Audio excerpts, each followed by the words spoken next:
Okay, നമ്മളെ service എന്ന് പറഞ്ഞാൽ നമ്മളൊരു ഏജൻസിനെ പോലെയല്ല, നമ്മളൊരു ഡെഡിക്കേറ്റഡ് ഡിസൈനർ പോലെ എന്ന് പറഞ്ഞാൽ ഒരു ഡിസൈനർ പാർട്ട്ണർ, കമ്പനിയുടെ ഒരു ഡിസൈനർ പോലെയാണ് വർക്ക് ചെയ്യുന്നത്. അതുകൊണ്ട് തന്നെ നമുക്ക് അഫോർഡബിൾ ആയിട്ടായിരിക്കും പ്രൈസിങ് കാര്യങ്ങൾ ഉണ്ടാവുക.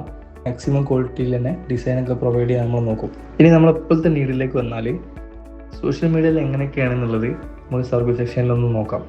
ഇത് നമ്മൾ കറൻ്റ്ലി ചെയ്തുകൊണ്ടിരിക്കുന്ന കുറച്ച് ബിസിനസ്സുകളുടെ പോർട്ട്ഫോളിയോ ആണ്. അതായത് സാറ്റിസ്ഫൈഡ് ആയിട്ട് സോഷ്യൽ മീഡിയ മാനേജ്മെൻറ്റും ടാർഗറ്റും കാര്യങ്ങളൊക്കെ നടന്നുകൊണ്ടിരിക്കുന്ന പേജുകളുടെ പോർട്ട്ഫോളിയോ ആണ്. ഇതിൽ നമുക്ക് സ്റ്റിൽ ഇമേജും വീഡിയോസും ഒക്കെ ഇൻക്ലൂഡ് ആയിട്ടുള്ള പ്ലാനുകളും സ്റ്റില്ല് മാത്രമായിട്ടുള്ള പ്ലാനുകളും ആയിട്ടുള്ള പോർട്ട്ഫോളിയോസ് ആണ്. ഇനി വീഡിയോസിൽ വരുമ്പം ക്ലയൻസ് തന്നെ എടുത്തയക്കുന്ന വീഡിയോസ് നമ്മൾ എഡിറ്റ് ചെയ്ത് ഒരു പുതിയ രീതിയിലേക്ക് മാറ്റിയിട്ടായിരിക്കും പോസ്റ്റ് ചെയ്യുക. മോഷൻ ഗ്രാഫിക്സിലേക്ക് വരുമ്പോൾ പ്രൊഡക്റ്റിൻ്റെ സർവീസിൻ്റെ എന്തെങ്കിലും ഒരു ഐഡിയ ഉണ്ടാവും. ഈ ഐഡിയ വെച്ചിട്ട് നമ്മളൊരു മോഷൻ ഡിസൈൻ പോലെ ഉണ്ടാക്കുകയാണ് ചെയ്യുക. അപ്പോൾ അധികവും വീഡിയോ ആക്സസ് ഒന്നും ഇല്ലാത്ത ക്ലയൻസ് ഒക്കെ ആണെങ്കിൽ മോഷൻ ഗ്രാഫിക്സ് മതിയാവും. ഇനി സോഷ്യൽ മീഡിയൻ്റെ കാര്യത്തിലുള്ള സ്ട്രാറ്റജി എങ്ങനെയാണെന്ന് വെച്ചാൽ ആ വീഡിയോയിൽ കണ്ട പോലെ ആ ഒരു സ്ട്രാറ്റജി നമുക്കൊന്ന് നോക്കാം. അതായത് തുടക്കത്തിൽ തന്നെ എന്താണ് സോഷ്യൽ മീഡിയ പ്രസൻസിൻ്റെ ഗുണങ്ങൾ എന്നാണ് നോക്കുന്നത്. Why your business needs social media presence.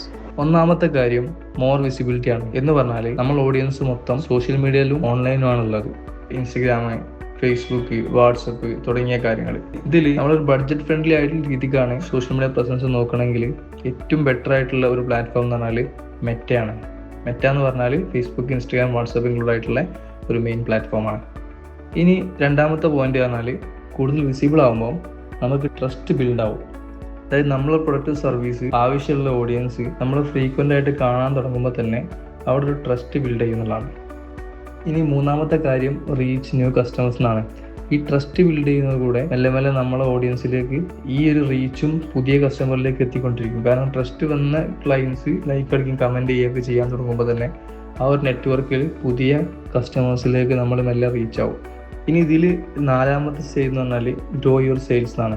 Gradually വന്ന ഈ ഓഡിയൻസ് എന്നാണ് ഓർഗാനിക് ആയിട്ടുള്ള സെയിൽസ് കൺവേർട്ടാണ്. അപ്പോൾ നേരത്തെ പറഞ്ഞ പോലെ മെറ്റ പ്ലാറ്റ്ഫോമിലാണ് ഈ കാര്യങ്ങൾ നമ്മൾ റൺ ചെയ്യുക. നമ്മൾ സോഷ്യൽ മീഡിയയിലുള്ള മാനേജ്മെൻറ്റ് കാര്യം നമ്മൾ പവർഫുൾ ആക്കുക മെറ്റ യൂസ് ചെയ്തിട്ടാണ്. ഇനി നമ്മൾ എന്താ ചെയ്യാന്ന് വെച്ചാൽ ഈ പേജ് ഹാൻഡിൽ ചെയ്തതിന് ശേഷം ആദ്യത്തെ കാര്യം ഒപ്റ്റിമൈസ് ചെയ്യുന്നതാണ്. എന്ന് പറഞ്ഞാൽ ലോഗോ, നമ്മളെ ബ്രാൻഡ് ഐഡൻറ്റിറ്റി ഒക്കെ ഈ ഒരു പേജുമായിട്ട് അലൈൻ ചെയ്യിപ്പിക്കും. അപ്പോൾ അതൊരു പ്രീമിയം പേജ് ലുക്കിലേക്ക് ആദ്യം വരുത്തുക എന്നുള്ളതാണ്. അതിൻ്റെ ശേഷം നമ്മൾ ഇതിലെ ഇൻറ്റേർണൽ കണക്ഷൻസ് ആയിട്ടുള്ള വാട്സപ്പ്, ഇൻസ്റ്റാഗ്രാം ഒന്നും കണക്റ്റഡ് അല്ലെങ്കിൽ അത് കണക്ട് ചെയ്യും. കാരണം അതായിരിക്കും നമുക്ക് ഫ്യൂച്ചറിലുള്ള ആഡ് കാര്യങ്ങളൊക്കെ റൺ ചെയ്യണമെങ്കിൽ റൺ ചെയ്യാനുള്ള കാര്യങ്ങൾ. പിന്നെ അതേപോലെ രണ്ടാമത്തെ കാര്യം എന്ന് പറഞ്ഞാൽ നമ്മൾ കൺസിസ്റ്റൻ്റ് ആയിട്ട് പേജിലേക്ക് കണ്ടൻറ്റുകൾ പോസ്റ്റ് ചെയ്യുന്നതാണ്. അപ്പോൾ അത് ഇമേജ് ആയിരിക്കും, ചിലപ്പോൾ അത് വീഡിയോ ആയിരിക്കും. അത് വീക്കിലി നമ്മളെ ബഡ്ജറ്റ് അനുസരിച്ച് ഇത്ര എന്നുള്ളതായിരിക്കും. ഇനി മൂന്നാമത്തെ കാര്യം ഹാഷ്ടാഗ്സും കീവേഡ്സൊക്കെ യൂസ് ചെയ്തിട്ട് നമ്മൾ ആ ലൊക്കാലിറ്റിയിലെ ആളുകളിലേക്കോ നമ്മുടെ ഓഡിയൻസിലേക്കോ ഓർഗാനിക് ആയിട്ട് തന്നെ പുഷ് ചെയ്യാൻ നോക്കും കണ്ടന്റിന്. പെയ്ഡ് ആഡോ കാര്യങ്ങളോ ഒന്നും ഇല്ലാതായിരിക്കും നമ്മളത് ചെയ്യണേ. ഇനി നാലാമത്തെ കാര്യം നമ്മളൊരു ഷോർട്ട് ടൈമിലേക്ക് നമ്മളെ ബ്രാൻഡ് അവയർനെസ് റൺ ചെയ്യാന്നുള്ളതാണ്. അത് പെയ്ഡ് ആഡായിട്ടായിരിക്കും ചെയ്യണത് ബെറ്റർ ആയിട്ട് റിസൾട്ട് വരിക. നമുക്ക് ബഡ്ജറ്റ് മാറ്റി വെക്കാണ്ടെന്നുണ്ടെങ്കിൽ പെയ്ഡ് ആഡായിട്ട് നമ്മൾ അവയർനെസ് കൊടുത്താൽ നല്ല റിസൾട്ട് ആയിരിക്കും ഉണ്ടാവുക. അഞ്ചാമത്തെ കാര്യം എന്ന് പറഞ്ഞാൽ നമുക്ക് വരുന്ന റീപ്ലേസും എൻഗേജ്മെൻറ്റും ഒക്കെ ഹാൻഡിൽ ചെയ്യാൻ നമുക്കൊരു ബിസിനസ് പാർട്ട്ണറോ അല്ലെങ്കിൽ ഒരു സപ്പോർട്ട് സ്റ്റാഫോ ഉണ്ടായിരിക്കണം. കാരണം പ്രോപ്പറായിട്ടുള്ള ഫോളോ അപ്പ് നമുക്ക് വരുന്ന എൻഗേജ്മെൻറ്റിന് ഫോളോ അപ്പ് ചെയ്തില്ലെങ്കിൽ ആ ലീഡ് നഷ്ടപ്പെടുന്നതാണ്. സോ അതിന് നമ്മളെപ്പോഴും ഡെഡിക്കേറ്റഡ് സമയം കണ്ടെത്തണം. ഇനി മാനേജ്മെൻറ്റിൻ്റെ സ്ട്രാറ്റജിയിലേക്ക് വരുമ്പം ഫസ്റ്റ് വീക്കിൽ നമ്മൾ ബ്രാൻഡ് അവയർനെസ്സിന് പോസ്റ്റ് ചെയ്യും. ബ്രാൻഡ് അവയർനെസ് എന്ന് പറഞ്ഞാൽ നമ്മളെ ബ്രാൻഡ് എന്താണ്, നമ്മുടെ സർവീസ്, ഹൂ വി ആർ, നമ്മൾ എന്താ ചെയ്യണത് എന്നുള്ളത് പറയുന്ന വീഡിയോ ഓർ സ്റ്റില്ല് ഇമേജ് ആയിരിക്കും. സെക്കൻഡ് വീക്കിൽ സർവീസ് ഹൈലൈറ്റ് ബേസ്ഡുള്ള ഒരു വീഡിയോ ഓർ ഇമേജ് ആയിരിക്കും നമ്മൾ റൺ ചെയ്യാം. തേർഡ് വീക്ക് ആകുമ്പോൾ നമുക്ക് വേണമെങ്കിൽ കസ്റ്റമർ ട്രസ്റ്റ് ക്രിയേറ്റ് ചെയ്യാൻ സർവീസിൻ്റെ പ്രൊഡക്റ്റിൻ്റെ ഒക്കെ ടെസ്റ്റിമോണിയൽസ് അല്ലെങ്കിൽ കസ്റ്റമർ റിവ്യൂസ് ഒക്കെ പോസ്റ്റ് ചെയ്യാം.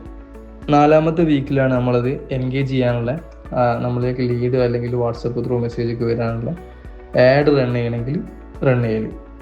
ഇനി നമ്മളിതിൽ എത്ര മീഡിയകൾ വേണം, എത്ര ആഡ് റൺ ചെയ്യണം എന്നുള്ള ക്വസ്റ്റ്യൻ ആണെങ്കിൽ പ്രൈസിങ്ങിലേക്ക് വരാം. അത് ഡിപ്പെൻസ് നമ്മളെ ബഡ്ജറ്റാണ്. നമുക്ക് ഏറ്റവും എസെൻഷ്യൽ ആയിട്ടുള്ള പ്ലാൻ എന്ന് പറഞ്ഞാൽ 1900 സ്റ്റാർട്ട് ചെയ്യുന്ന പ്ലാനാണ്. ഇത് നമുക്ക് മുന്നേ പറഞ്ഞ പേജ് ഒപ്റ്റിമൈസേഷൻ ഉണ്ടാവും, അതേപോലെ 4 പോസ്റ്റ് ഉണ്ടാവും. 4 പോസ്റ്റിൽ 3 ഇമേജ് പോസ്റ്റും ഒരു വീഡിയോ അല്ലെങ്കിൽ മോഷൻ ഡിസൈനും ആയിരിക്കും ഉണ്ടാവുക.